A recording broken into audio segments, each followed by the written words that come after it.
I played and beat the entirety of Nintendo Switch 2 Welcome Tour, so you don't have to. Let's talk about that.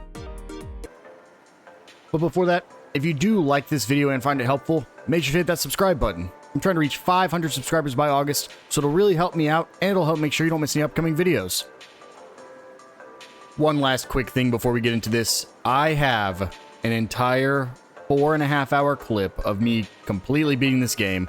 If you are interested in checking that out, check the description down below. There will be a link to the entire gameplay. It's very unedited and not a lot of dialogue during it, but if you just want to see the whole game, make sure to check the link down in the description.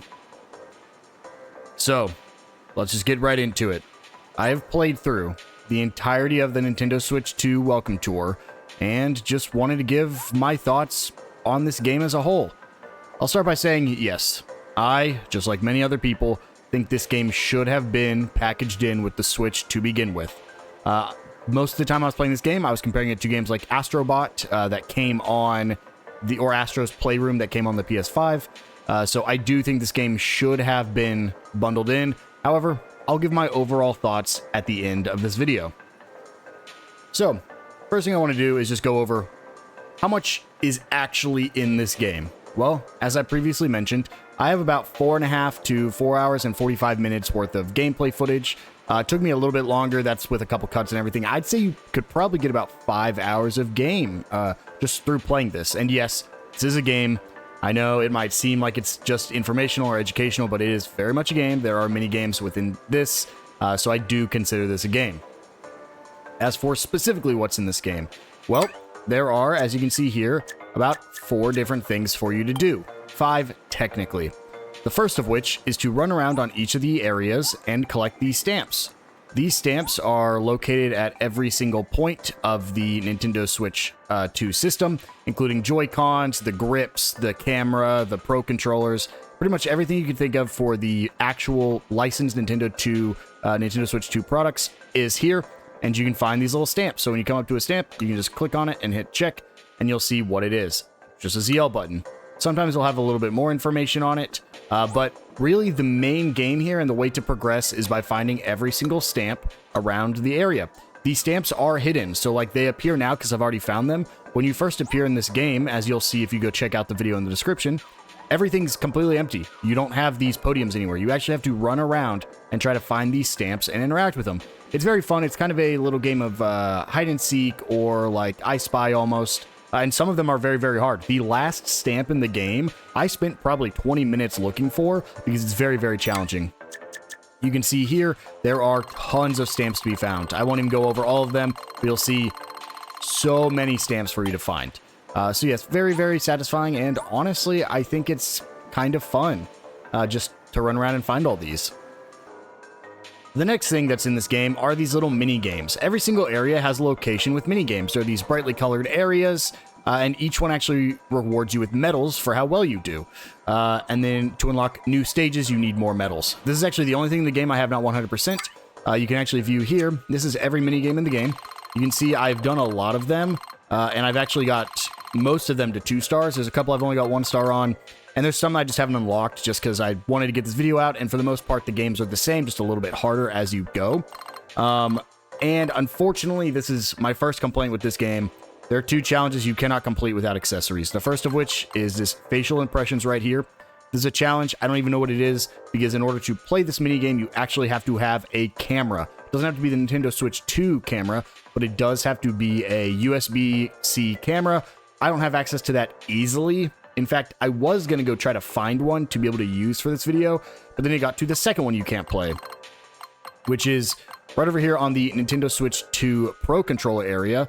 You actually have to have a Pro Controller or a charging grip that has the GL and GR buttons. Those are the buttons on the back of the controller, basically like a Pro Controller. I think the buttons that can be mapped to anything. These are unfortunately, they're locked behind Pro Controller or charging controller. I didn't have one, so as soon as I saw I couldn't even complete this area, I decided that's basically when I decided not to go get every single challenge completed if I just didn't like them. Same with facial impressions. I just didn't go do it because I didn't have a camera. You can see up in the top right corner, actually, I have a star or a crown on every single thing except for mini games, which means it's the only thing I haven't completed. But I do just want to quickly show off some of my favorite minigames. I did find these very challenging, and probably 50 to 75% of the video is me just trying to complete these and get the 2 stars. In fact, you can see here, every minigame actually has a 3-star ranking, which is by being basically perfect in that game. It is not required to get the crown. The only thing you have to get the crown is 2 stars. So technically 100% of the game is just the 2 medals, but you do get 3 if you do perfect. But let me just show off one of my favorite minigames. So one of my favorite ones is called Balloon Hunt. This is in the Joy-Con 2 grip area. This is the very first one you come to. We're just going to do the basic challenge just to show it off. They'll basically give you a brief explanation of how the game works, so you can go ahead and try it out. And then it'll tell you how you have to hold your controller. So for this one, I do believe I need 2 controllers, and one of them has to be in the mouse position. So you can see there, it'll show you how to get the 3, which is do it in 9 seconds. I've only done 13, but I did that first try. So let's see if we can best this. So basically what I'm going to do, I have to quickly burst all the balloons. So I'm just going to use my mouse Joy-Con to quickly shoot all the balloons. I believe most of them can be hit without moving. And there's going to be one missing, which is right here. Oh no, I missed one more. It's directly above me, isn't it? Yep. You can see there I missed by 3 seconds. So we'll go ahead and give that another shot. See if we can get the high score. Shoot that one, that one, that one. Boom, boom. I don't want to forget about one directly above me this time. Barely missed it. We'll give it one more shot. This is really just showing it off. There's no penalties to missing as far as I've seen. And there we go. We get the 3-star or 3 medals, which at this point I actually don't need any more medals because I have the max you need. And so yeah, those are the mini games. There's tons and tons of different mini games. You'll see it complete right there as well. And something I really truly enjoy about these mini games, and while some of them are challenging, like as you can see, the only one I've tried and haven't completed is this Feel the Shape 2, the alphabet. I just wasn't a big fan of it. Every single minigame is distinctly different, and they use different things. So like dodge the spiked balls here, you have your Joy-Con in mouse mode and you're trying to dodge balls, whereas find the strongest rumble is you have your controller or your Joy-Con in mouse mode, but you're trying to move around the screen to find the strongest rumble that you feel in your Joy-Con. Another thing is every single one of these is different. So if you go watch the video, the full video down in the description, you actually won't be able to see some of these because, for instance, Touch 10 Color shows off the benefits of the touch screen. So what you have to do is you basically have to use all 10 of your fingers. It actually says you might need another person because it's so difficult. I did this by myself. But you have to put your fingers kind of like Twister on the colors it shows. And if you lift your fingers off, you actually fail.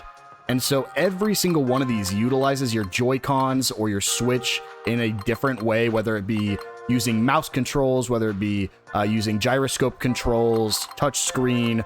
Some of them show off basically like your 60 frames per second, 90 frames per second, like it's showing the different resolutions. It's just, these are very, very fun mini games. I would recommend, honestly, this is probably like the highlight of this. There's so many you can see here, and this is really where all the challenge comes from. Like, I want to go beat this Guess the Frame Rate too, but it's so difficult because you have to be able to discern between 30 frames per second and 40 frames per second. That's just absolutely insane. So yes, there is a ton of mini games to play. I think they're a lot of fun, and honestly, they alone are a reason to check this game out. The third thing that's in this game are these tech demos. Almost every single zone, if not every zone, has at least one tech demo. Basically what they are, they're just these little cubes. You have to complete some challenges in order to get the medallion and get the completion. What these are they're exactly what they say they are. They are tech demos. There is nothing, it's not a full mini game. Yes, this does use, just like mini games, different controls, and sometimes you have to do it in handheld mode, and sometimes you have to do it in docked mode specifically. Sometimes you have to use mouse controls. However, what these do is it really shows off what the Switch can accomplish. The mini games are more just fun, showing stuff around. Tech demos are really like how the Switch is either improved over time, the Switch 2 is improved over time, or the capabilities of it. I'll give you a demonstration of just what to expect with one of my favorite tech demos, and honestly, probably the most fun I've had in anything in this game. So right here is the second to last tech demo you unlock. This is in the Joy-Con 2 wheel area, K area. Again, it is the second to last one you can unlock. This is called HD Rumble 2 Motorcycle. So what this does is it's very hard to show off, so I'll do one that you can see a little bit easier. But what this is basically it's showing off the vibration and gyroscope controls of your motorcycle or of your Joy-Con by pretending that you're in a motorcycle. So what it'll do is it'll throw you in here. It'll say the challenge is right there on the right. It'll tell you how you can hold it, so you need to hold your Joy-Cons facing down. It'll say you need to twist the throttle, use your SR brake, quickly accelerate 3 times, drive slowly for 10 seconds, and then a question mark. That question mark's revealed at the very end. So you put your hands face down, Joy-Cons facing down, and then to go fast, you have to twist the throttle back. I know it's hard to show off, but you twist the throttle all the way back, and you just go so fast. It's so much fun. You can lean to like move a little bit on here. And again, just a tech demo, but really, really cool. You can use your SR to quickly brake. And then if you do this quick acceleration 3 times, and then your next one is drive slowly for 10 seconds. So what I do is I crank it up to about, I try to stay around here, around 15 kilometers an hour. I just like to cruise for about 10 seconds. There you go. And then your final one is to reach maximum speed. So you just pull it back and you just sit here. And eventually you'll hit that 200 kilometers an hour there on the left side. And I know it doesn't fully come across because you guys can't feel the vibrations in the Joy-Cons, but it really feels like I'm riding a motorcycle. It's absolutely insane. And right there, you get complete, which means you've seen everything there is to see, so you can go ahead and end. There's also some sound things as well. A couple other ones. This 3D sound, basically, you're in a helicopter. I don't want to show everything off because I do want you guys to experience this for yourself. You're in a helicopter and you can hear the 3D sounds. I also don't think it would come across very good here. And then you have your this more rumble. The RR slider basically shows the difference in all your resolutions. One other one I do want to show off that you actually you can view VRR slider, so we'll check this one out real quick. So we can come in here. This one's not very hard. Oh, this one's only in tabletop mode, so I can't show that one off, unfortunately. But you can see right there, it'll tell you what you can and can't do. Echo generator is really cool because it shows off the microphone features. Water scoop is you're basically rotating your Joy-Cons, again, gyroscopes. But one that is really, really cool. Can I show off super resolution? I can't remember. Yes, if it lets me go and I don't have to take it off of docked mode. So this one will just be super, super quick. Because there is one I just want to fully experience. But basically you can see here the old resolution of basically what they're saying the Switch 1 was, which is this original resolution. And you can see here the super resolution. It looks like that. You can actually look. I think it's easier to show it here.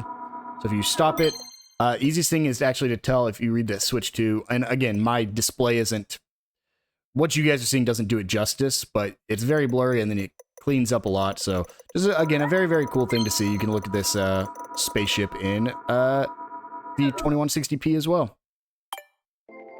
And the final one I want to show off is actually a 4K remake of original Super Mario Bros. World 1-1. You're seeing about what I'm seeing, and you can see here, basically, if this was made today, what it would look like, and what all we could display. Because originally, your screen would just pan as you're going, and you actually see that because I can't go back. It won't let me. So that's about how wide the screen would be. The reason I want to show this off, I'm really bad at... I mean, I used to be so good at this game, and I guess I just got bad at some point. But this is... it's just... Really, it's just cool to see, you know? It's a very interesting idea. I don't need that fire flower. You can see one of the challenges actually is to grab the fire flower and complete it with the fire flower. This is probably one of my longest things in, while playing through it.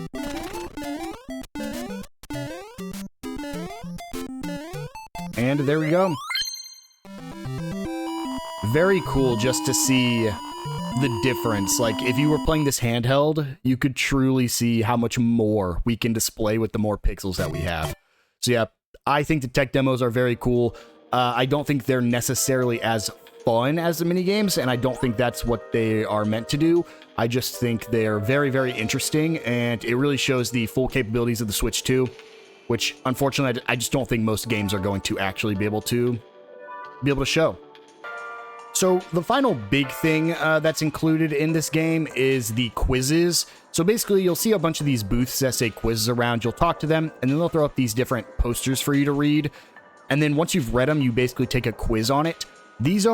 Some of them are very self-explanatory, and some of them are very confusing, but I think some of them have actually taught me things about the Switch that I didn't know that are useful. Like, I learned that you can use mouse controls on the home screen of this game, which I didn't know before, and that comes from this. So I'll just give a quick example of one of the quizzes. This is one that I think I'll be able to do, and one I think is very interesting. It's actually how the Joy-Cons attach to the Switch 2.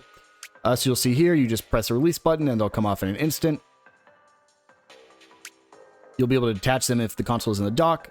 You can detach even with a single hand. To detach it, simply bring them near the console. They're easy to both detach and attach. The next one will say the Joy-Con attaches magnetically. They use magnets. There's no locking mechanism. The only thing keeping them connected is a force of magnets, which we did know that part. This is very fun. The Joy-Con 2 can be attached backwards and to the opposite side. So you can take the right side, flip it upside down, and put it on the left side of the console, and you can turn it backwards. It doesn't do anything, and they won't charge that way, but that's just a fun fact because of the magnets. And then the final thing, where are the magnets? Well, I thought the magnets might have actually been in the Joy-Con. However, you find out that the magnets are, in fact, in the system. And the SL and SR buttons are made of steel, which is how it attracts to the console. You also find things out, just while we're on that subject, that the magnets are very similar in your grip that this console comes with, as well as the reason it actually detaches is it's not pressing on anything, it's not deactivating the magnets, it's just leverage that the Joy-Cons use to pry themselves apart. So once you learn all that, you can come over here and take your quiz. They all look the same, they're called Insight quizzes, magnetic connectors. You have 4 questions, basically one question for each of those panels you just read, which is the following is used to detach the Joy-Con, the release button, which is the following is used to attach the Joy-Cons, magnets. Some of the answers are pretty funny as well. On which ways can the Joy-Con controllers be attached? On either side, backwards, or all of the above? Where are the magnets that keep the Joy-Con attached to the Nintendo Switch console located? In the console, and the controllers, in both console and controllers, or there are no magnets. It is in the console. I couldn't have told you that if I didn't read those little panels there. Perfect score. When you get your perfect score, you just get a check mark, and yeah, it's really just for fun. That's the only thing that doesn't really reward you with anything. But you can see here, I actually think there's more insights than anything else in the game. Besides the stickers, there are a ton of insights. And some of them are repeats, and especially down here, you can see the internal system. There are so many. It took like probably an hour just on this area alone. But again, I think they're very enjoyable. And if you do enjoy learning that stuff, and some of it's not even tech, like, yes, a lot of it is like how things work, how systems work, all that stuff. But some of them are just like, oh, you can put your Joy-Cons in upside down or backwards. I had no idea. Some of them teach you actually how to use the systems of the Switch 2 and the accessories of the Switch 2, which I think is very, very fun. And if you are interested in that, I highly recommend just checking it out. And the last thing I want to bring up is just the locations that are included in this and this little side activity. There's this lady here. I've already completed it, but she'll basically tell you she's a lost and found desk, and in every single area there will be a lost and found item that you need to go pick up. You don't really get anything for it. I think all it does is give you a star right there in the top right corner of areas. But yeah, basically every single location will have just an item for you to go find, like a pair of glasses, a hat, a t-shirt. I think there was a phone in one of them. You just go pick it up and bring it back to her. You can only carry one at a time, but it's just a little small thing you'll do, and honestly you'll find them as you're playing through it anyways. But I do just want to quickly show all the areas that are included. We can just look here on the map page. We look on the left. Your starting location will just go area by area. Is your Joy-Con 2, the left Joy-Con 2, the blue one. Then you move to the console area. Very, very massive. You slide around on that platform as you saw just a few minutes ago. It's very cool. You have your Joy-Con 2 right area, the red one. Almost mirrored of the Joy-Con left, so not too much there. Then you go to the insides of things. This is where I think it gets very interesting and really cool to see. There's actually 2 floors to this. You can see right here, you have your top floor and your bottom floor. It just shows off the inner workings of the right Joy-Con. Then you have the Joy-Con strap. Again, very, very cool to learn some of this stuff. Like, I didn't even realize, and I'm wearing them right now, that there's like a woven part on the strap that you can only learn about by going here. Again, it includes everything. You have your Switch 2 dock, goes over a lot of stuff on the Switch 2 dock. Then you have your camera area, so this goes over the Nintendo Switch 2 official camera. Then you have your Joy-Con 2 left area, very similar. You have the top and the bottom layers. Your Joy-Con grip area. And then your Nintendo Switch 2 Pro controller area, going over things for the Pro controller specifically. And then finally, your Joy-Con 2 wheel area. I'm really glad there wasn't a minigame that requires you to have the wheel. I think, yeah, there was nothing here for it. But yes, it goes over everything. And the last area you go to is actually inside the Switch 2 console itself. There are tons of things to find in here. And yeah, it shows off everything. There is technically this final area. I won't go too much into it because it is it's basically a finale. It asks you a question about every single piece of, like, everything you learned. It asks you a question on. Very, very hard quiz. Took me like 20 minutes. I think it took me 3 tries to get, but not too bad. So yeah, bunch of areas to explore. As soon as you think it's over, it's not. It just keeps going. Like, I actually didn't realize these last things were included because you can't see it from the like this area right here. I think the most you can do, can you actually see it? I think you can like kind of see a shadow, but even if you zoom out, you can't really see that there's anything over there. So when I thought the game was over, after I explored the internals of the Joy-Cons, I was like, oh, okay, we're moving on. And then just started showing all those accessories. So there's a ton of things to do in this game. And finally, the thing that you've probably been waiting for, is this game worth it? For me, yes. I think this game is 100% worth it. It's $10. Do I wish this was bundled so that way every single person could guarantee experience it? Yes, I do wish it was bundled. However, I can kind of see why they wouldn't bundle it. Not everyone's going to be interested in this stuff, especially the quizzes. I guarantee there's going to be a lot of people that skip it. The tech demos are very cool. They're one of my favorite things here, but it's not really anything to play. It's just kind of like test things.